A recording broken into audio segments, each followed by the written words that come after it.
Professor doctor K G. Suresh IIMC के DG और Makhanlal university के वाइस चांसलर और अब इंडिया हैबिटेट सेंटर के निदेशक, यानी शिक्षक से लेकर प्रशासक तक, पत्रकार से लेकर एक अच्छे प्रवक्ता तक उनकी एक लंबी यात्रा रही है और उनका जीवन हमारे जो नए युवा हैं उनके लिए एक आदर्श है, इंस्पिरेशन है।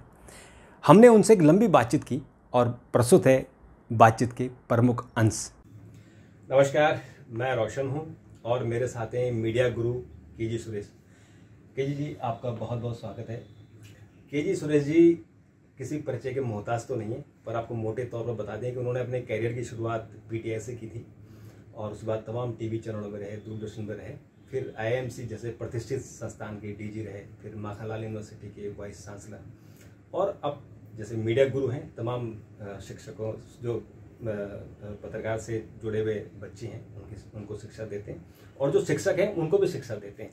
तो आज हमारा ये पॉडकास्ट के.जी. के साथ है और उनके बारे में, उनकी जो पूरी यात्रा है उसके बारे में जानेंगे और जो मीडिया में इस वक्त जो कुछ गड़बड़ियाँ हुई है उसके बारे में चर्चा करेंगे।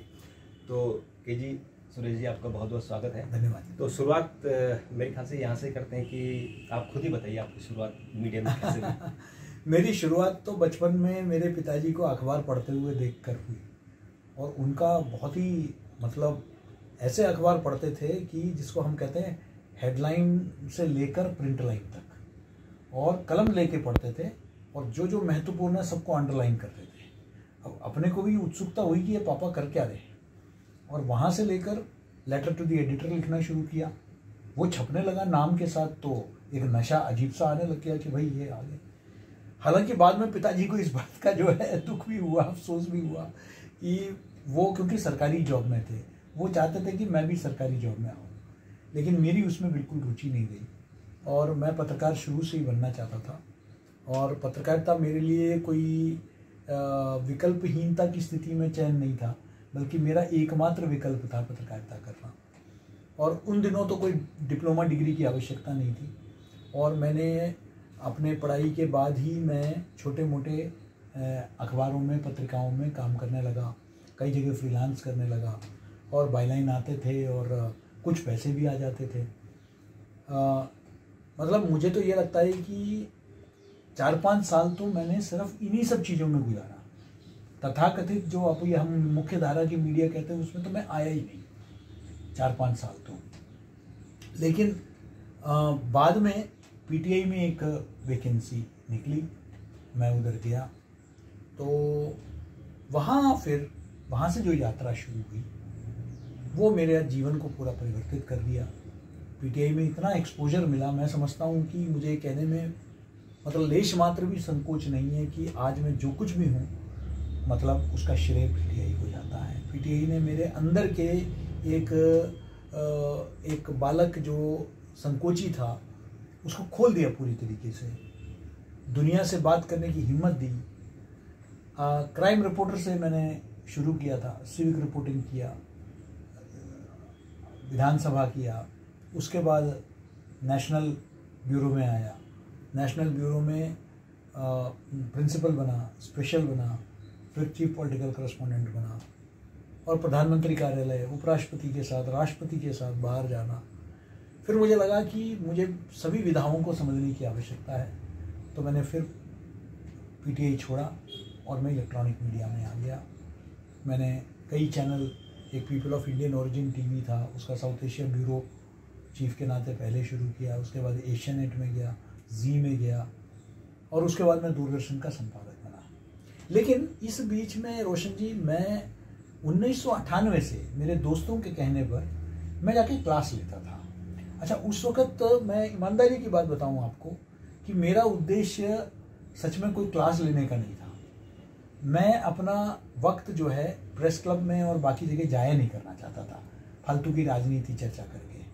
मुझे लगता था इसका सदुपयोग करना चाहिए और सचमुच घर में ज़रूरत भी थी, तो मेरे लिए वो एक एक्स्ट्रा इनकम का एक मार्ग था। और मुझे लगता है वो भी शायद ले देकर एक विद्या भवन होता था और दूसरा तब अम्बेडकर कॉलेज में उन्होंने शुरू कर दिया था पढ़ाई, है ना। और मैंने अंबेडकर कॉलेज से शुरू किया पढ़ाना। तब ये गीता कॉलोनी में होती थी, हाँ। है ना, तो वहाँ मैंने पढ़ाना शुरू किया। और वहाँ से फिर मैंने धीरे धीरे, तभी एक नोएडा में परिसर होता था माखनलाल विश्वविद्यालय का, उन्होंने वहाँ बुलाना शुरू कर दिया। तो उसके बाद IIMC में मैं पढ़ाने लग गया, वो भी 98 के करीब ही, 1998 से मैं पढ़ाने लग गया। लेकिन धीरे धीरे जो सिर्फ कुछ एक्स्ट्रा बक्स के लिए जो यात्रा शुरू हुई, वो धीरे धीरे एक पैशन में परिवर्तित हुआ और मुझे अच्छा लगने लगा। मैंने देखा कि मैं सबसे लोकप्रिय टीचर होता था, मेरे क्लास में 100% अटेंडेंस होते थे। मुझे वहाँ के लोग कहते थे कि सर, प्रशासन को अगर सभी बच्चों को एक साथ देखना है तो वो कहते थे कि भाई हफ्ते में जो केजी सुरेश जी के 2 क्लास होते हैं उसमें 100% अटेंडेंस होता है। उसका और कोई कारण नहीं था कि मैं कोई मतलब कोई जादूगर था, या मैं प्रायोगिक बात, क्योंकि मैं खुद इंडस्ट्री में था और मैं उनको इंडस्ट्री में क्या हो रहा है, कैसे रिपोर्टिंग करना है, क्या ग्राउंड रिपोर्टिंग करना है, पार्लियामेंट रिपोर्टिंग कैसे करना है, क्योंकि मैं खुद करते थे, जो आपका अनुभव था वो बताते, तो वो मैं उनके साथ मैं साझा करता था। तो इसलिए उनके बीच में, अच्छा, उनको वो किताबी बातें, थ्योरी, उससे वो ऊब चुके थे और वो मेरे अंदर एक, फिर वो मैं टाइम निकालने लगा। हालांकि समय के साथ साथ वेतन आयोग आए, हम लोगों का जो वेज बोर्ड्स आए, तो उसके बाद हम सबका मतलब जो तनख्वाह है उसमें अच्छा खासा इजाफा हुआ और सम्मानजनक ये हुआ, वृद्धि हुई, है ना। तो अपने पास गाड़ी भी रखने लग गए, पहले बसों में जाते थे, फिर गाड़ी रखने लग गए, है ना। लेकिन इसके बावजूद ये काम नहीं छोड़ा, कहते कि नहीं, मुझे पढ़ाना है और जो मुझे समाज को कुछ वापस देना है और युवा पीढ़ी को कुछ सिखाना है। लेकिन ये आगे चल के मेरा जीवन में इतना बड़ा बदलाव लाएगा, मैंने कभी सोचा नहीं था। तो ये 2014 की बात है, जो 2016 की बात है, तब मैं दूरदर्शन में संपादक था, वरिष्ठ सलाहकार संपादक था। और उस वक्त एक विज्ञापन निकला भारतीय जनसंचार संस्थान में महानिदेशक, और उन्होंने पत्रकारिता में अनुभव मांगा था 25 वर्ष का, और कुछ मांगा नहीं था, और थोड़ा बहुत प्रशासनिक अनुभव, और मैं दूरदर्शन का संपादक तो था ही। तो मैंने उस नाते मैंने अप्लाई किया और काफ़ी लोग थे, मुझे आज भी याद है, उसमें तत्कालीन INB के सूचना प्रसारण मंत्रालय के सचिव थे, राजेश शर्मा जी थे, शोभन दास गुप्ता जी थे, बोर्ड में इंटरव्यू बोर्ड, हाँ, और काफ़ी लोग आए थे इंटरव्यू में। लेकिन मेरे पक्ष में अगर कोई बात गई तो वो है कि मैं IMC में पढ़ाता था। वो उन्होंने कहते कि ये व्यक्ति इस संस्था को जानता है। उन्होंने मुझसे पूछा, आपका इस संस्था को लेकर विजन क्या है? तो मैं, क्योंकि संस्था को इतने सालों से मैं पढ़ा रहा हूँ, तो मुझे, जिसे अंग्रेजी में कहते हैं ना, I know it like the back of my hand. तो मैं संस्था का एक एक कमजोरी और उसकी क्षमता दोनों को जानता था। तो मैंने उनको बताना शुरू किया, तो वो प्रभावित हुए ही। तो बाकी मेरा अनुभव भी था, और खैर मुझे वो अवसर मिला और मैं वहाँ, और फिर मैंने ये तय कर लिया कि अब मेरा जीवन में, अब जो मुख्य धारा का संपादक या एक व्यक्ति क्या चाहता है, जब वो पत्रकार बनता है तो उसकी एक इच्छा होती है भाई वो संपादक बने, वो मैं बन गया था। तो मैंने कह दिया कि अब मैं मीडिया शिक्षा की तरफ जाऊंगा। IMC में बड़ा यादगार मेरा टेन्योर रहा। बिल्कुल, तो मैं ये IMC के बारे में आपसे बाद में पूछूंगा, पहले मैं आपको ये पत्रकारिता की यात्रा, पत्रकार की यात्रा पर मैं आपसे आज आगे पूछना चाहूँगा, क्योंकि हमारे जो स्टूडेंट हैं और जो युवा पीढ़ी है वो आपको जरूर सुनना चाहेगी, क्योंकि आपका अनुभव दोनों जगह है। आपने प्रिंट में काम किया, फिर आप इलेक्ट्रॉनिक में आपने शिफ्ट किया।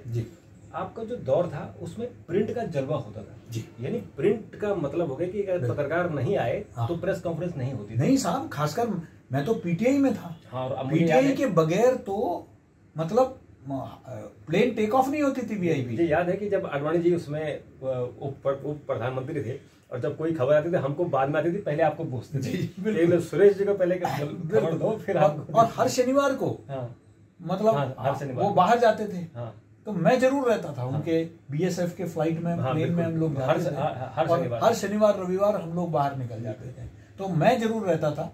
और फिर वो हर बार किसी और पत्रकार को मौका देते थे, मैं भी प्रिंट से, मैं भी कई बार उनके साथ बदल के जो है, लेकिन हम परमानेंट जाते थे।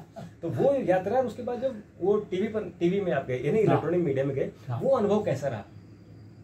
मतलब प्रिंट से इलेक्ट्रॉनिक आने का। प्रिंट से इलेक्ट्रॉनिक। देखिए प्रिंट में मैं जब सैचुरेशन पॉइंट एक तरह से जो भाई मैंने प्रधानमंत्री कार्यालय भी कवर कर लिया, अब यही करना है अगले 10-20 साल, तो कुछ नवाचारी मैं हमेशा से रहा हूँ, कुछ नया किया जाए, और इस उद्देश्य के साथ मैं वहां गया। मैं सीनियर रोल में ही रहा, चाहे जी में रहा, एशिया नेट में रहा, और बाद में दूरदर्शन में रहा।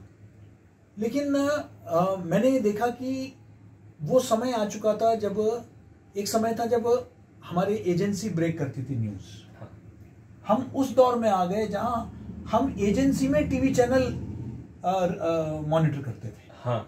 और टीवी चैनल ब्रेक करने लगे। हाँ, ये धारा बदल गई, ये परिवर्तन हो। हाँ। जिसको हम अपने कम्युनिकेशन थ्योरी में हम पढ़ाते हैं एजेंडा सेटिंग थ्योरी। हाँ। तो ये जो एजेंडा जो है वो पहले हम लोग तय करते थे, पहले पे क्या तय करता है ना, लेकिन अब टीवी करने लग गई। हाँ। और मुझे तो याद है रात रात को मेरे संपादक पीटीआई में मुझे आखिरी दौर में मुझे फोन करते थे और कहते, अरे केजी आप कहाँ हो? मैं घर पहुंच गया। अरे देखो यार इस फलान चैनल में तो ये आ रहा है। तो उनके अनुसार हम चलने लगे, खबर चलाने लगे।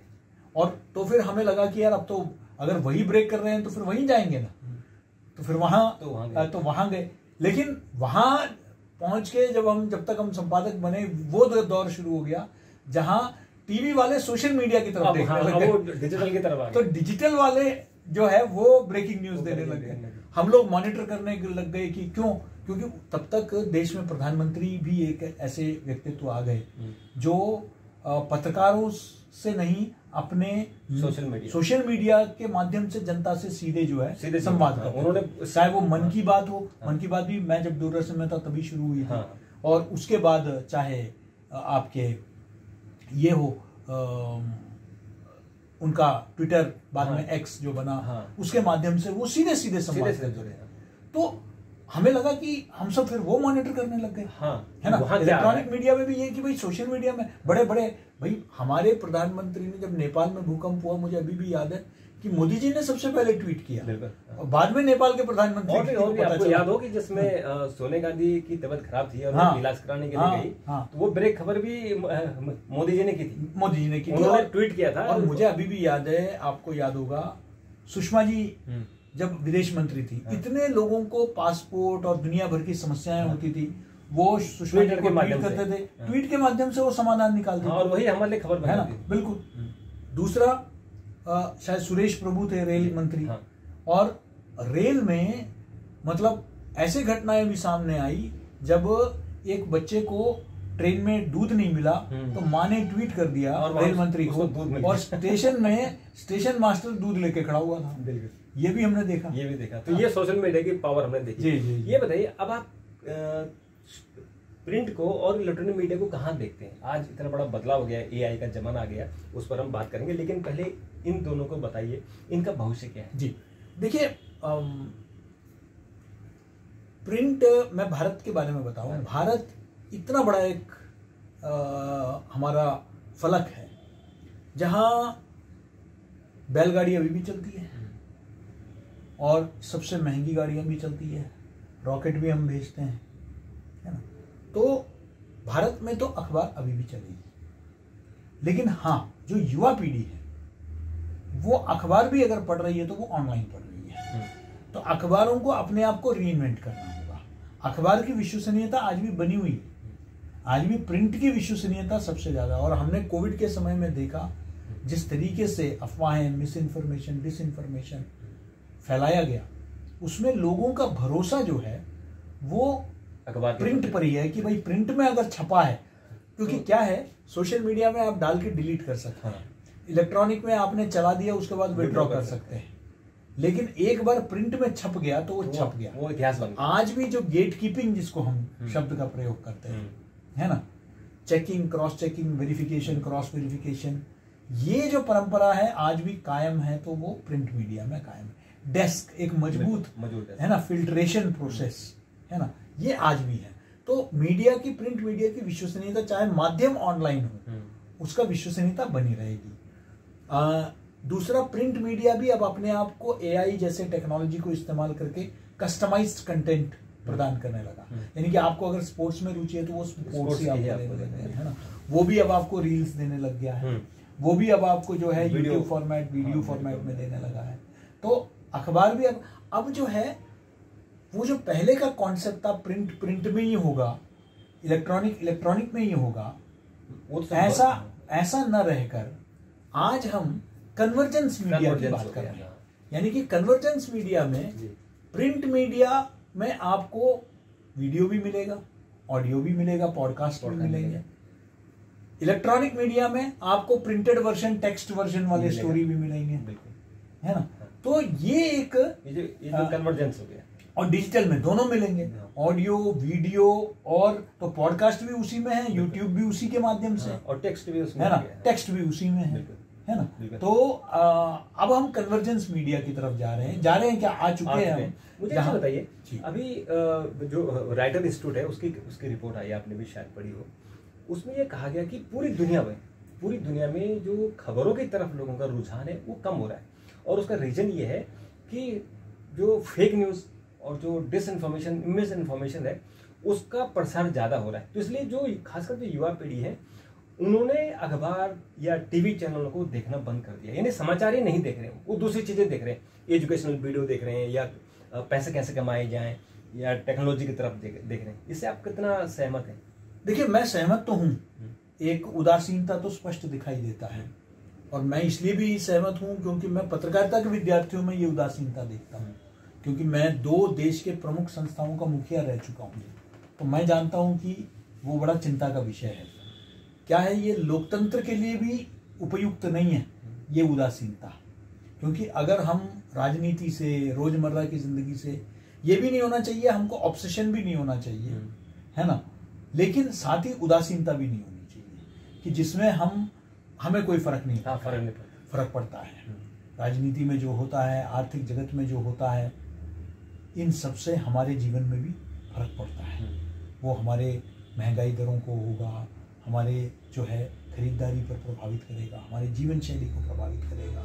तो इसलिए इन सब विषयों से जो मुंह मोड़ लेना और सिर्फ सतही कंटेंट, सुपरफिशियल कंटेंट पर जो थोड़ी देर हंसा देगा, कोई जोक सुना दिया, कोई रील चला दिया, वो कह रहे हैं कि आज आधा देश रील बना रहा है, आधा देश रील देख रहा है। ये जो प्रोज्यूमर वाला कल्चर आ गया, जिसमें प्रोड्यूसर और कंज्यूमर दोनों एक ही है। पहले प्रोड्यूसर अलग था और कंज्यूमर अलग था, अभी आज मैं ही रील भी देख रहा हूँ, मैं ही रील बना रहा हूँ। तो ये जो आ गया है, और ये जो नागरिक पत्रकारिता के नाम पर जो परोसा जा रहा है, यानी कि हर व्यक्ति जो मन में आए, वो अपना न्यूज़ दे रहा है, ये इसके कारण विश्वसनीयता पर जरूर फर्क तो पड़ा है। क्यों? क्योंकि लोगों को अब लगने लगा कि भाई जो मर्जी मुंह में उठाए कुछ भी कह देते हैं, वो कहाँ तक सच है। अब नागरिक पत्रकारिता की हम बात करते हैं, क्या नागरिक इंजीनियर की बात करते हैं, क्या नागरिक डॉक्टर की बात करते हैं, क्या फिर पत्रकारी क्यों? पत्रकार तो ट्रेंड, प्रशिक्षित एक पेशा है। हाँ, मतलब है ना, कहीं उस पर बैरियर होना चाहिए, है ना। तो मैं समझता हूँ कि कुछ तो मिनिमम क्वालिफिकेशन तय होना चाहिए, और एक नेशनल मीडिया रजिस्टर होना चाहिए। जैसे आप लॉ के लिए विधि में आप बार काउंसिल ऑफ इंडिया आपको लाइसेंस जारी करती है, आपका नेशनल मेडिकल कमीशन आपको लाइसेंस जारी करती है, तभी आप डॉक्टर का प्रैक्टिस कर सकते हैं। लेकिन पत्रकार कोई भी घर बैठे वीडियो खोल के बैठ जा रहा है, मोबाइल आ गया, मोजो के नाम पर जो है ना, कुछ भी कर रहे हैं। तो इस पर कहीं ना कहीं एक निरंकुश हो गया है ये। इस पर कुछ नियमन, मैं नियंत्रण का पक्षधर नहीं हूँ, नियमन का होना चाहिए। बिल्कुल। अच्छा, अभी एक और रिपोर्ट आई है, आप जो जितने हमारे जो टीवी चैनलों के वेबसाइट हैं, तो उन्होंने एक डिजिटल न्यूज़ प्रोड्यूसर एसोसिएशन बना रखी है। उस एसोसिएशन की भी रिपोर्ट आई है कि करीबन हमारे देश में, केवल हम हिंदुस्तान की बात करें तो जो ऑनलाइन मीडिया, जो ऑनलाइन समाचार पढ़ रहे हैं लोग, उनकी संख्या बढ़कर 56 हो गई है। और जो रेवेन्यू है, वो रेवेन्यू भी लगभग 60% अब ऑनलाइन की तरफ जा रहा है। तो ऐसे में आपको लगता है कि हम सब लोग ऑनलाइन की तरफ जा रहे हैं, क्योंकि मजबूरी भी है ऑनलाइन की तरफ जाना है, लेकिन हमारा जो प्रिंट और इलेक्ट्रॉनिक मीडिया है, वो ऐसा लग रहा है कि इनका अस्तित्व तो खतरे में है? देखिए, पश्चिम में भी अगर आप देखेंगे तो कई अखबार बंद हो गए, है ना। न्यूज़वीक का मिसाल दिया जाता है, और भी कई अखबार जो है बंद हो गए, ऑनलाइन हो गए, कई तो ऑनलाइन हो गए। हमारे देश में भी ऑनलाइन हो गए हैं कई। तो आपने देखा DNA किस तरीके से खत्म हुआ। तो मैं समझता हूँ कि कुछ बड़े मीडिया घरानों को छोड़ दीजिए, छोटे अखबारों के लिए सरवाइव करना जब तक उनको या तो शासकीय समर्थन मिले या सामाजिक समर्थन मिले। हमारे देश में एक सबसे बड़ी कमी है कि हमारे यहाँ टेलीविजन हो या प्रिंट हो, हमारे यहाँ सब्सक्रिप्शन मॉडल नहीं चलता है। हाँ, हमारा टीवी जो है FTA मॉडल पर चलती है, फ्री टू एयर। जैसे ही आप पेड कर देते हैं लोग देखना बंद, तो लोग देखना बंद। ऐसे ही अखबारों की भी जो वेबसाइट, और यही है 5 रुपए में आप चाहते, एक अखबार का प्रोडक्शन कॉस्ट 25 से 30 रुपए है। हाँ। लेकिन आप देते हैं 5 रुपए। दुनिया में एकमात्र प्रोडक्शन मतलब एक प्रोडक्ट होगा जहां आपका प्रोडक्शन कॉस्ट 30 रुपए का है, लेकिन आपको बेचा जा रहा है 5 रुपए में। उस 5 रुपए में भी आप समझ लीजिए जो वेंडर है, हाँ, जो ट्रांसपोर्टेशन है, उसमें आपके 2-3 रुपए निकल गए। तो यानी कि आपके 40 रुपए में आपका 38 रुपए की व्यवस्था वो जो है वो बाहर से कोई कर रहा है ना, चाहे वो विज्ञापन दाता हो, चाहे वो प्रायोजक हो। तो हम उस प्रेस से हम स्वतंत्रता कैसे उम्मीद कर सकते हैं? वो प्रेस तो फिर आपकी भाषा तो नहीं बोलेगा, वो उस 38 रुपए देने वाले की या 28 रुपए देने वाले की भाषा की बात करेगा, उसके हित की बात करेगा। फिर हम शिकायत करते हैं कि मीडिया हमारी बात नहीं करती। हम पॉपकॉर्न मैं ठीक है, मैं मानता हूं कि इस देश में एक बड़ा बहुसंख्यक समाज है जो अफोर्ड नहीं कर सकती है, लेकिन एक ऐसा समाज भी है जो सिनेमा हॉल में जाते हैं, 2000 का टिकट खरीदते हैं, 1000 का पॉपकॉर्न खाते हैं, 1000 का जो है बर्गर और चाय पीते हैं, है ना।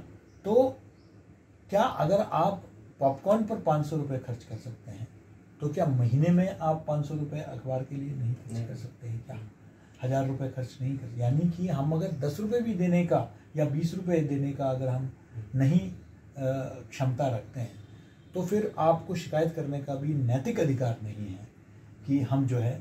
अब देखिए, फ्री टू एयर हमको चाहिए।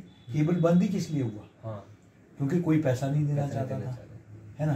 पहले हमने शुरुआत में केबल वालों को, अब सबने क्या किया, ये नेट ले लिया, इंटरनेट कनेक्टिविटी। उसमें वो तो अब तो इवन आपका वो भी नहीं आता है, DTH भी अब सभी ऑलमोस्ट वो जो है घाटे पर जाने। क्यों? क्योंकि अब सबने जो है आपका डेटा ले लिया। डेटा से घर का फोन चल जाता है, लैपटॉप चल जाता है, टीवी चल जाता है। तो फिर डेटा पैकेज में ही सारा कुछ हो गया। लेकिन अब इस पे जो मुख्य सवाल आता है कि विश्वसनीयता का, क्रेडिबिलिटी। जैसे आपने भी कहा कि नागरिक पत्रकारिता के चक्कर में हर आदमी पत्रकार बन गया है, लेकिन उससे खबरों की विश्वसनीयता चली गई है। उसमें क्या करना चाहिए? क्योंकि मैं आज एक सर्वे कर रहा था, उसमें करीबन 80% लोगों ने कहा है कि सरकार को कठोर कदम उठाने चाहिए, कठोर कोई कानून बनाना चाहिए। आप क्या मानते हैं इसको लेकर?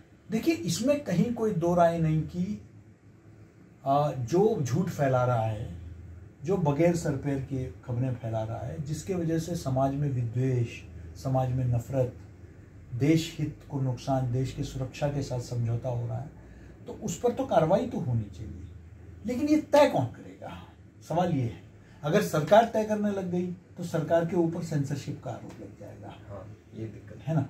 क्योंकि आपने देखा आपातकाल के दौरान 75 से 77 के बीच में जो है यही कि भाई सरकार तय करती थी कि कौन सा समाचार जाना चाहिए, कौन सा नहीं जाना चाहिए।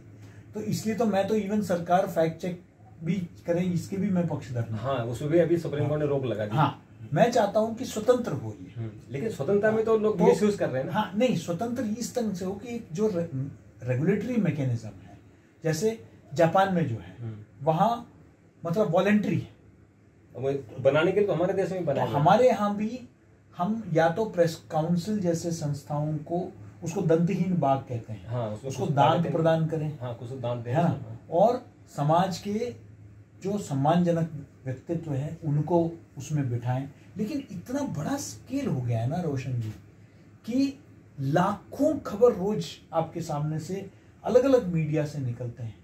कौन मॉनिटर करेगा और कौन तय करेगा? देखो, छपने से पहले तो आप रोक नहीं सकते। हाँ, छपने के बाद फिर सोचता, छपने के बाद आप कहते हैं कि अरे ये तो अभी तो कुछ देखिए, कुछ तो हैंडल्स आजकल कर रहे हैं, जैसे विश्वास न्यूज जैसे कुछ ऐसे काम कर रहे हैं। लेकिन अब ऑल्ट न्यूज भी आया हाँ, था, लेकिन आरोप फिर लगा कि भाई वो लोग भी सेलेक्टिव हैं। सेलेक्टिव वो अपने हिसाब से करते हैं, हाँ, सब अपने सुविधा के हिसाब से। भाई मतलब अगर आप सरकार के खिलाफ आपका एजेंडा है तो जो आप वही फेक न्यूज आप ढूंढेंगे जहाँ सरकार को कटघरे में खड़ा करना है या विपक्ष को कटघरे में करना है या जहाँ हिंदू मुस्लिम होना है। हाँ, तो मैं समझता हूँ कि हमें एक ऐसा न्यूट्रल प्लेटफॉर्म की जरूरत है जो राजनीति और विचारधारा से ऊपर उठकर जो फेक न्यूज है उसको, क्योंकि सरकार ने अगर अपने, तो सरकार की विश्वसनीयता और क्रेडिबिलिटी पर सवाल उठेगा, क्योंकि सरकार पर यही लगाएगा कि भाई ये तो अंकुश लगा रहे हैं, ये तय कर रहे हैं कि कौन सा खबर जानी चाहिए कौन सी नहीं जानी चाहिए। तो इसलिए मैं समझता हूँ कि ये आसान नहीं है, कठिन है, लेकिन हमें कुछ ना कुछ तो करना पड़ेगा।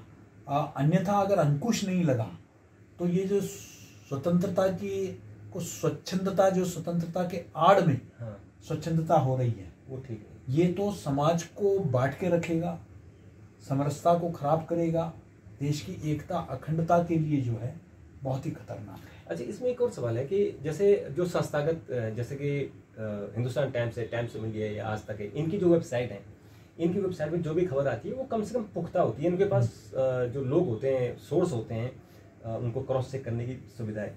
लेकिन जो निजी ब्लॉग हैं, जो इंडिविजुअल जो लोग अपनी वेबसाइट चला रहे हैं, उनको आप किस रूप में देखते हैं? क्योंकि वो उनका बहुत बड़ा एक दायरा हो गया। अगर हम जो है हॉस्टिंगर की रिपोर्ट देख लें तो 600 million website all over world चल रहे हैं और वो सब इंडिविजुअल चल रहे हैं और खूब पैसा कमा रहे हैं, जो ट्रैफिक को खींचने के लिए सेंसेशन फैलाना। और देखिए सबसे बड़ी बात है कि उनके पास वो क्षमता नहीं है। एक व्यक्ति, दो व्यक्ति, तीन व्यक्ति। हाँ, आपके पास ग्राउंड रिपोर्टिंग करने के लिए कितने लोग हैं, आपके पास शोध करने के लिए कितने लोग हैं। मुट्ठी भर ऐसे प्लेटफॉर्म होंगे जिनके पास ये सारी व्यवस्थाएं हैं, उनको छोड़ा जाए तो आमतौर पर ज्यादा से ज्यादा तो बहुसंख्यक तो खुद अपने आप वन मैन शो होता है, कैमरा लगा दिया और जो मन में आया बोल दिया। तो इससे जो है बहुत नुकसान पहुंच रहा है और इसके वजह से बहुत ज़्यादा मिस इन्फॉर्मेशन, डिस इन्फॉर्मेशन ये समाज, और ये सिर्फ राजनीतिक और वैचारिक पक्ष नहीं है। ये हमने कोरोना के दौरान देखा कि ये इवन जनसाधारण के स्वास्थ्य के लिए हानिकारक है। कई लोगों ने ये फैलाया कि जो कोरोना है, ये जो वैक्सीन है, वैक्सीन लेने से 1 साल के अंदर कोई मर जाएगा। किसी ने फैलाया कि उसको लेने से नपुंसक हो जाएंगे, है ना। इस तरह के बहुत सारे अभी भी चल रहे हैं, इस तरह के नैरेटिव्स कि कुछ चल रहे हैं कि भाई ये जो हार्ट अटैक्स हो रहे हैं तो वो सब जो है कोरोना के उस वैक्सीनेशन की वजह से हो रहे हैं, इस तरह। जबकि पुख्ता कुछ भी आज तक कुछ भी नहीं है। जब तक वो जो साइंटिफिक रिसर्च ना जाए तब तक तो इसलिए शोध का तो आपके अंदर क्षमता है नहीं, टीम रखने की काबिलियत आपके अंदर नहीं है, ग्राउंड रिपोर्टिंग करने का आपके पास इंफ्रास्ट्रक्चर नहीं है। तो आप जो है इधर उधर से लेकर आप इन चीजों को चला रहे हैं। और अब टेक्नोलॉजी इस तरीके से आ गई कि पहले हम कहते थे सीइंग इज बिलीविंग, जो दिखता है वो बिकता है, लेकिन अब जो है जो दिखता है उस पर भी भरोसा नहीं होता। आपने डीप फेक्स आ गए हैं, है ना। अब आपने रश्मिका मंडना से लेकर आपने प्रधानमंत्री के गरबा नृत्य से लेकर पिछले चुनाव में नहीं आगे, अभी तो उसके आगे एडवांस आ गए। प्रधानमंत्री देश के गृह मंत्री का भाषण को आपने तोड़ मरोड़ के डीप फेक के माध्यम से प्रस्तुत किया। इंडोनेशिया जैसे मुल्कों में और भारत में भी मैं देख रहा हूँ, राष्ट्रपति और हमारे यहाँ वित्त मंत्री को इस तरीके से दिखाया जा रहा है जैसे कि वो कुछ स्कीम बेच रहे हैं, है ना। और इस पर कार्रवाई क्यों नहीं होना चाहिए। तो अब हम दूसरे पक्ष में आते हैं कि जो आपका सबसे प्रिय है कि आप जब मीडिया गुरु बने, यानी जब एजुकेशन में आगे शिक्षक बने, तो आपने जैसे बताया कि आप IIMC जैसे प्रतिष्ठित संस्थान के DG बने।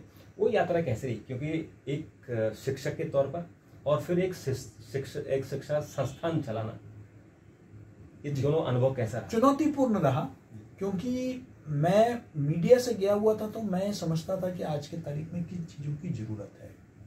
मैं मिसाल के तौर पर 2-3 बातें आपको उदाहरण, छोटे छोटे उदाहरण, बाकी इंफ्रास्ट्रक्चर का हमने बहुत काम किया। अमरावती में, जम्मू में ज़मीन लिया, जम्मू में परिसर का जो है हमने फाउंडेशन जो है माननीय प्रधानमंत्री जी से डलवाया। हमने फास्ट ट्रैक किया, केरल का जो है कोर्ट का मसला था उसको निपटा दिया। लेकिन हमने 2-3 जो काम किए, एक हमें लगा कि ये डिप्लोमा के चलते सिर्फ पत्रकार ही आप बन सकते हैं। अगर कल को हमारा पत्रकारिता का व्यक्ति अगर एकेडमिया में जाना चाहता है, आप देखेंगे दिल्ली विश्वविद्यालय में आज भी कई ऐसे कॉलेजेस हैं जहां आज भी हिंदी या अंग्रेजी भाषा विभाग के अंतर्गत पत्रकारिता पढ़ाई जाती है ना। तो पत्रकारिता के टीचर्स कहाँ से तैयार होंगे? तो आपको एक प्रतिष्ठित संस्था चाहिए जो उनको भी तैयार करे। तो इस उद्देश्य से मैंने कहा कि इसको मैं डीम्ड यूनिवर्सिटी बनाऊंगा। तो लेटर ऑफ इंटेंट आपको याद होगा कि मेरे ही कार्यकाल में विश्वविद्यालय को डीम्ड यूनिवर्सिटी का मतलब IIMC को मिला। दूसरा, IIMC आप विश्वास कर सकते हैं कि 2016 की बात कर रहा हूँ, हमारे पास एक भी सोशल मीडिया हैंडल नहीं था, एक भी। मैंने पूछा कि जो काम 15 मिनट में हो सकते थे उसको 15 साल क्यों लगे, कैसे लग गया? तो उन्होंने कहा था कि वो सरकारी परमिशन वो ही है। और मुझे अभी भी याद है, मैंने कह दिया आप तैयार करिए। मैं 2 दिन बाद जो है तत्कालीन राज्य मंत्री सूचना प्रसारण के राज्यवर्धन राठौर, मैंने उनको बुलाया और उनके कर कमलों से कराया ताकि लोगों के मन में ये चला जाए कि भाई सरकार ने किया, सरकार की अनुमति से ही हो गई है। हम सब कुछ सिखाते थे, लेकिन 2016 तक भी हमारे पास जो है न्यू मीडिया का कोई विभाग नहीं था। तो हमने न्यू मीडिया विभाग शुरू किया। हमें ये समझ में आ गया, क्योंकि हम मीडिया में रहे हैं, कि भारत के पत्रकारिता का भविष्य भाषाई पत्रकारिता है, अंग्रेजी पत्रकारिता नहीं। इसलिए हमने अपने कार्यकाल में अमरावती से मराठी, केरल से मलयालम पत्रकारिता हमने शुरू की। यहाँ सर्टिफिकेट प्रोग्राम था उर्दू, उसको हमने PG डिप्लोमा कर दिया। संस्कृत में पत्रकारिता, क्योंकि मेरे ही कार्यकाल में दूरदर्शन में वार्तावली शुरू हुई थी, और वार्तावली में हमने साक्षात्कार के दौरान पाया कि संस्कृत जानने वाले लोग थे, लेकिन संस्कृत में पत्रकारिता जानने वाले लोग नहीं थे। तो हमने जो है संस्कृत में पत्रकारिता का भी शुरू कर दिया था। और हमने community radio empowerment and resource centre बनाया, और देखिए आज क्या हो रहा है। उसी सेंटर के माध्यम से आज IIMC पूरे देश में प्रशिक्षण वर्ग आयोजित कर रहा है। वेव्स में भी जो है 3 दिन का कार्यक्रम IIMC के community radio empowerment and resource centre का, जो उस वक्त मैंने स्थापित किया था। नेशनल मीडिया टीचर्स जो है ट्रेनिंग सेंटर मैंने वहाँ स्थापित किया। तो बहुत काम हुआ, मतलब और मुझे खुशी है कि जो है IIMC आज यूनिवर्सिटी बन गई है, और कई विषयों पर आज जो है PG प्रोग्राम चला रही है, और कुछ ही वर्षों के अंदर PhD भी शुरू हो जाएगा। एक न्यूनतम इतने वर्ष जब आप PG प्रोग्राम चलाएंगे तभी आप PhD शुरू कर सकते हैं। वो शायद वो प्रोसेस में तो 2 साल के अंदर जो है 2-3 साल में PhD भी वहाँ शुरू हो जाएगा। तो ये सब कुछ मैं कहूँगा कि इसमें कोई बहुत बड़ी बात नहीं है, लेकिन पत्रकारिता का क्योंकि अनुभव था, वहाँ चीज़ों को हम देखते थे कि किस तरह के विद्यार्थी, किस तरह के हमको जो है हमने public health communication Oxford university के साथ मिलकर, यूनिसेफ के साथ मिलकर हमने पाठ्यक्रम में शामिल किया critical appraisal skills program in public health communication, आपको याद होगा। और जरा सोचिए 2016 की बात है, ये 2016-17 की बात है। 2020 में जो है कोरोना आ जाता है, और कोरोना के बाद सब लोग पब्लिक हेल्थ कम्युनिकेशन की बात करते हैं। बिल्कुल, हमने तब देखा उसके बाद। हमने आज मैं अखबार में पढ़ रहा था कि संयुक्त राष्ट्र का वर्ल्ड यूनेस्को का हेरिटेज स्टेटस, हेरिटेज मतलब वो जो लिटरेचर का, स्क्रिप्चर का, वो हमको मिला है नाट्यशास्त्र को और भगवत गीता को। मैंने 2017 में नाट्यशास्त्र को जो है पाठ्यक्रम में शामिल किया। तब कुछ लोगों ने कहा कि ये भगवाकरण कर रहे हैं, लेकिन राष्ट्रीय शिक्षा नीति 2020 में है, और राष्ट्रीय शिक्षा नीति 2020 में भारतीय ज्ञान परंपरा को जोड़ने की बात की, और हमने 2017 में जो है उसको शामिल कर दिया था। 2020 में राष्ट्रीय शिक्षा नीति में भारतीय भाषाओं को बढ़ाने की बात करते हैं। हमने 2017-18 में हमने मराठी, मलयालम, संस्कृत सब शुरू कर दिया था। यानी कि NEP के आने से पहले ही जो है हमने NE के प्रावधान जो है हमने लागू कर लिया था। तो ये बड़ा यादगार यात्रा रही है। बिल्कुल। उसमें हाँ, और फिर उसके बाद आप तुरंत मखनलाल यूनिवर्सिटी में आप वाइस चांसलर रहे, और मुझे लगता है कि वो जो आपका कार्यकाल रहा इन 4 सालों का, वहाँ भी आपने काफ़ी विस्तार किया। जी देखिए, वहाँ भी 2-3 बड़े काम हुए। अगर फंडामेंटल काम की बात करें, एक तो हम एक पुराने परिसर से चला रहे थे जिससे लगता ही नहीं था कि ये कोई बड़ा विश्वविद्यालय है। शहर के बीच में एक बहुमंजिला मकान से हम लोग चला रहे थे। तो मैं पहले गया तो मुझे बड़ा संकोच हुआ, तब मुझे पता चला कि कुछ काम चल रहा है कुछ सालों से, लेकिन कुछ भी आगे नहीं बढ़ा है। एक परिसर मिला हुआ है शहर के थोड़े बाहर। तो मेरा पहला प्रायोरिटी कोविड के दौरान मैं वहीं रहा, और वहाँ रहकर मैंने उसको पूरा कंप्लीट किया और परिसर को शिफ्ट किया। भारत के उपराष्ट्रपति के कर कमलों से उसका उद्घाटन कराया। तो एक परिसर हमने भोपाल में, एक परिसर रीवा में संपन्न किया, तीसरा जो है एक सरकारी केंद्रीय विद्यालय को हमने परिवर्तित करके दतिया में हमने परिसर शुरू किया। ऐसे 3 नए परिसर हमारे कार्यकाल में हुए। दूसरा, हमने राष्ट्रीय शिक्षा नीति 2020 आई थी जब मैं वहाँ मतलब जब मुझे वहाँ जो है दायित्व दिया गया, हमने सबसे पहले विश्वविद्यालयों में हैं जिन्होंने जो है उसको लागू किया। और इस वर्ष 4थे वर्ष के बच्चे निकल रहे हैं, मतलब अपना पूरा 4 ईयर प्रोग्राम कंप्लीट करके। देश, एशिया का पहला और देश के सबसे बड़े मीडिया विश्वविद्यालय में मास कम्युनिकेशन के सभी विधाओं को सिखाया जाता था। विज्ञापन, जनसंपर्क, टेलीविजन का अलग डिपार्टमेंट, प्रिंट का अलग डिपार्टमेंट। लेकिन सोचिए, सबसे सशक्त माध्यम जो मीडिया का, मास कम्युनिकेशन का है, सिनेमा, वो नहीं पढ़ाया जा रहा। तो हमने डिपार्टमेंट ऑफ सिनेमा स्टडीज किया माखनलाल में। तो हमने कहा कि सिनेमा स्टडीज भी होना चाहिए, और सिनेमा स्टडीज शुरू हुआ। भारतीय ज्ञान परंपरा के लिए हमने भरत मुनि उसका हमने तैयार किया, पीठ को हमने स्थापित किया, और बहुत काम हुआ। कम्युनिटी रेडियो की स्थापना की, रेडियो क्रमवीर के नाम से कम्युनिटी रेडियो की स्थापना की। तो मैं समझता हूँ कि बड़े मूलभूत काम हुए। हालांकि 1.5 साल तो मेरा कोरोना में ही निकल गया, उस और लेकिन उस कोरोना के दौरान भी काम करने की वजह से परिसर सारे कंप्लीट हो गए। पेंडिंग लंबित मामले थे, कॉन्वोकेशन 6 वर्ष से हुआ नहीं था, महापरिषद की बैठक 6 वर्ष से हुआ नहीं था, फिनांस कमेटी की बैठक नहीं हुई थी, वो सब स्ट्रीमलाइन कर दिया। 36 PhD निकाले, जो अपने आप में एक बहुत बड़ा रिकॉर्ड है। तो मैं समझता हूँ कि सब कुछ स्ट्रीमलाइन कर दिया, तो अब सिर्फ उसको आगे बढ़ाना है। नैक के साइकिल में भी लेके आया, पहली बार विश्वविद्यालय नैक में गया। हाँ, नहीं तो उसको नैक में कभी नहीं, नैक में हम कभी नहीं गए। रैंकिंग में हम पहली बार आने लग गए। पहली बार इंडिया टुडे ने टॉप 10 में दिया, द वीक ने टॉप 10 में दिया। तो विश्वविद्यालय को लेकर एक बहुत बड़ा परिवर्तन। पर अभी जो सुनने में आया, पता नहीं उसमें कितनी सच्चाई, आप भी शायद उतने टच में नहीं होंगे, कि फिर थोड़ा सा वो शिथिलता आई है, ऐसे लोग। अब देखिए, थोड़ा समय तो अब नए कुलपति आए हैं, 6 महीने लग गए नए कुलपति को नियुक्त करने में।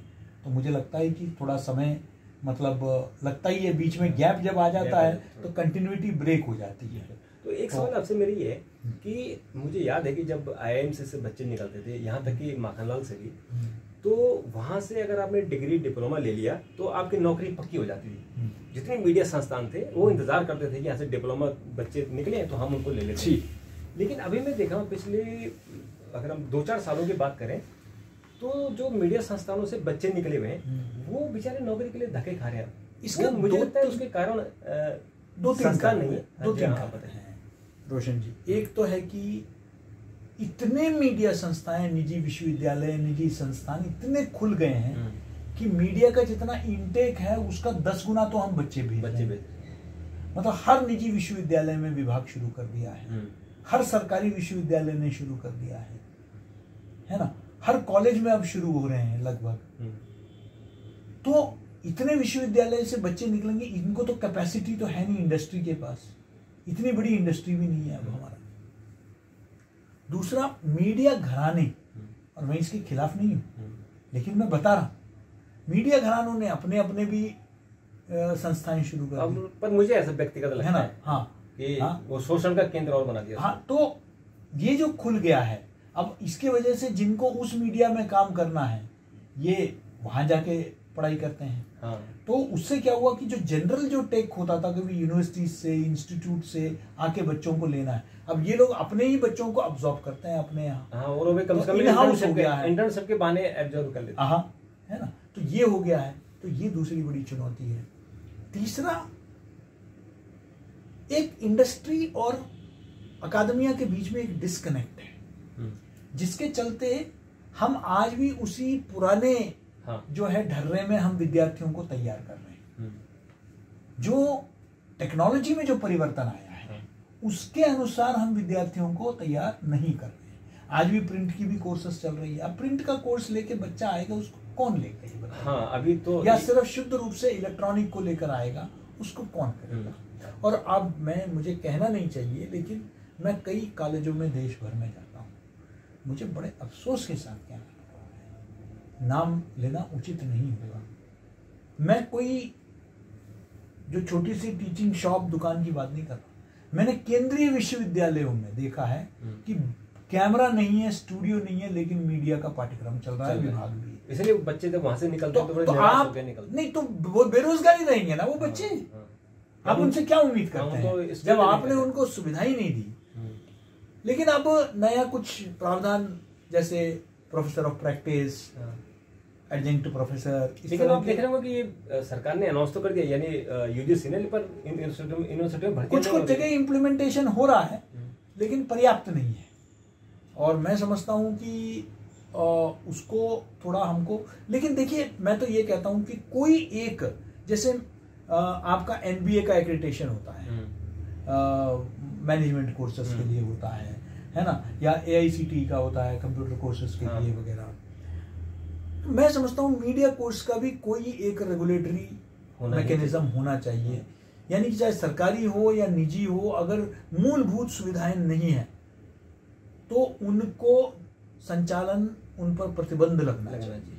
तभी ये जो भीड़ हो गई है, वरना क्या होगा कि ये बच्चों के साथ अन्याय है, उनके साथ, मीडिया के विद्यार्थियों के साथ बहुत बड़ा अन्याय है। क्योंकि उनको फिर जब उनको काम नहीं मिलता तो फिर वो निराश होते हैं। हाँ, उनको लगता है कि हमारा कैरियर भी गया, बिल्कुल, हमारी उम्र भी गई और हमारे पैसा भी गया। और हमको फिर स्टार्टअप, मीडिया स्टार्टअप्स को भी सरकार की तरफ से भी और बाकी इंडस्ट्री की तरफ से भी इंसेंटिवाइज करने की जरूरत है। आज बच्चे अपना चैनल चला सकते हैं, अपना ब्लॉग्स, अपना बहुत सारे बच्चे जिसको अब सोशल मीडिया इन्फ्लुएंसर्स जो बन गए हैं। मैंने भी 2-3 कोर्स वहाँ शुरू किया था माखनलाल में, जैसे मोजो, यानी कि बच्चे, ताकि क्योंकि अब हमें सिर्फ नौकरी पर निर्भर होने से काम नहीं चलेगा, अब उनको आत्मनिर्भर भी बनाना होगा। तो उस दृष्टि से भी। तो आप ये बताइए कि अभी आर्टिफिशियल युग का जमाना आ गया और एआई ने जो सबसे ज्यादा नुकसान किया है वो क्रिएटिव इंडस्ट्री को किया है। चैट जीपीटी आ गया, डीप सीक आ गया और न जाने कितने सारे ऐप आ गए जो आपको 1 मिनट में कंटेंट लिख कर दे रहे हैं, फोटो बना कर दे रहे हैं, यहाँ की एडिट करके भी आपको दे रहे हैं। तो ऐसे में जो अभी मीडिया घरानों से जो बच्चे आ रहे हैं या जो हमारी पीढ़ी आ रही है, क्या उसके लिए काम बचा है? अब तो एक ही, अभी ये कह रहे हैं कि एजीआई आ जाएगा तो एक कमांड आपको देना है और आपको जो खबर चाहिए पूरा अखबार निकाल के आपको दे देगा। देखिए, मेरा तो थोड़ा असहमति है। मेरा ये मानना है कि टेक्नोलॉजी तो आते जाते रहेगी, लेकिन पत्रकारिता के मूल सिद्धांत जो है वो जीवित रहेंगे। मैं नहीं समझता हूं कि एआई ग्राउंड रिपोर्टिंग कर पाएगा। उसको कमांड देना पड़ेगा, उसको इन्फॉर्मेशन देनी पड़ेगी। वो तो दुनिया भर में जो ऑनलाइन है उसी को ही तो वो दिखाएगा। जो जमीन पर जाकर तो वो इंक्वायरी करेगा नहीं। तो अगर आपको ग्राउंड रिपोर्टिंग चाहिए तो पत्रकारिता को भी चाहिए कि वो पुनः अपने सिद्धांतों पर लौटे। वो अंग्रेजी में कहते हैं ना, बैक टू स्कूल। तो हमको back to ground, back to villages, back to उसमें हमको जाना पड़ेगा। हमें ग्राउंड रिपोर्टिंग करनी होगी। बैक टू ग्राउंड रिपोर्टिंग हमको जाना पड़ेगा। ग्राउंड रिपोर्टिंग अगर करेंगे तो वहां एआई फेल हो जाएगा। क्योंकि वो पत्रकारिता का सिद्धांत है ना, कि हमको जमीनी स्तर पर करना है। दूसरा, जो मानवीय अनुभूतियां हैं, मानवीय संवेदनाएं, वो एआई नहीं तैयार कर सकती। जब मैं एम्स या सफदरजंग के सामने से जाऊंगा तो मैं देखूंगा रात को जो है लोग ठंड में ठिठुर रहे हैं, देश भर से जो मरीज इलाज के लिए आते हैं। तो तब जाके ना मेरे अंदर वो पैदा होगा कि मुझे एक स्टोरी लिखना चाहिए ताकि इनकी बदहाली ठीक हो। ये स्टोरी एआई नहीं लिख पाएगा। ये नहीं लिख पाएगा, जो मानवीय संवेदनाएं हैं, है ना। तो मुझे जब मैं स्टोरी लिखूंगा तो उसके लिए क्या करना है, ग्राउंड रिपोर्टिंग करना है, मुझे उतरना पड़ेगा, रिपोर्टर की भर्ती करनी पड़ेगी, है ना। हाँ। आज क्या हो रहा है, आज एंकर ड्रिवन हो गया। हाँ, ये मुश्किल, आज रिपोर्टर ड्रिवन नहीं है। हाँ। पहले मीडिया प्लेटफॉर्म्स रिपोर्टर होते थे स्टार। हाँ। हम सब जब मीडिया में होते थे तो रिपोर्टर स्टार, मुझे हर महीने अवार्ड मिलता था। हाँ। और अभी बेस्ट एंकर रिपोर्ट का अवार्ड, अभी एंकर आज एंकर, क्योंकि वो कितना चिल्लाता है, वो कितना पक्ष को जोरों से रखता है, हाँ। वो कितना पैनलिस्ट को धमकाता है ये उसका परफॉर्मेंस असेसमेंट इस आधार पर है ना। पहले होता था कि भाई इसकी रिपोर्ट कैसी है, हाँ, कि उसकी खबर में कितना वजन है, उस खबर में लोकप्रियता कितनी हाँ, हुई, इम्पैक्ट कितना, उसका इम्पैक्ट असेसमेंट होता था। अब इम्पैक्ट असेसमेंट नहीं है, अब परफॉर्मेंस असेसमेंट है। आप एक आर्टिस्ट है, हल्ला मचाइए, आप हल्ला मचाइए, आपके आर्टिस्ट्री को हम देखते हैं कि आप कितना चिल्ला पाते हैं, आप कितना रो। तो पहले रोना मुझे आज भी याद है, श्रीमती इंदिरा गांधी के निधन के बाद साधना श्रीवास्तव जी बहुत ही लोकप्रिय एंकर होती थी, वो थोड़े से भावुक हो गए। तो उनको मतलब दूरदर्शन में समझाया गया, उनको बताओ कि आपको भावुक नहीं होना है जब आप समाचार पढ़ते हैं, ये आपका काम नहीं है, ये आपका काम नहीं है, आपको समाचार पढ़ना है।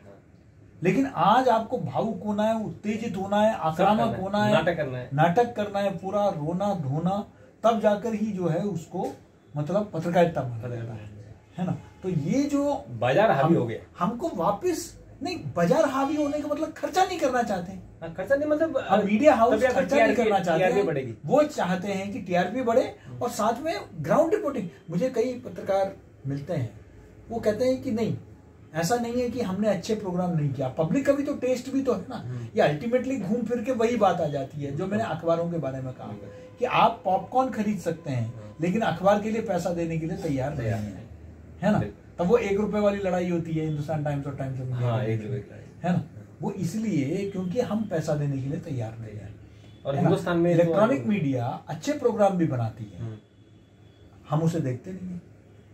हमको चाहिए ये झगड़ा, ये फसाद, ये देखेंगे तो हमको भी मजा आता है।